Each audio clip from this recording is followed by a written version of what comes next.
felt at home. Take me back to a day when we weren't alone. Take me back to an age when the world felt small, way back before we blew it all. Take me back to a place where I felt at home. Take me back to a day when we weren't alone. Take me back to an age when the world felt small, way back before we blew it all. Too many things going on, I can't keep track of them all. From people dropping a bomb to people putting up walls. I feel like life is on hold, perception stuck in a vault. I know that time can heal all, but how much time till we fall? It's awfully chilly outside when there's no shelter to hide. When everything is a lie, you'll find that out in some time. But when the things on your mind are all considered a crime, communication aside, we'll all just fight till we die. Is this an argument or just the start of it? Either way, I don't wanna be a part of it. Can I just get some space? I don't have the heart for this. I can't be picking up the pieces, fixing scars from this. Is this an argument or just the start of it?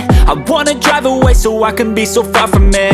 I wanna find a place where no one breaks their promises, or maybe drown myself in something that is bottomless. Take me back to a place where I felt at home. Take me back to a day when we weren't alone. Take me back to an age when the world felt small, way back before we blew it all. Take me back to a place where I felt at home. Take me back to a day when we weren't alone. Take me back to an age when the world felt small, way back before we blew it all. I know that things seem bad, but they could be much worse. There's always someone else who has a greater curse, a greater thirst, a hunger, pain, and mercy. Just find whatever you got and try to be thankful first. I wanna feel again, I need a couple friends. I never really understood just how the story ends, but I can feel it's tense, don't know the consequence. The volatility of life, my only confidence. Is this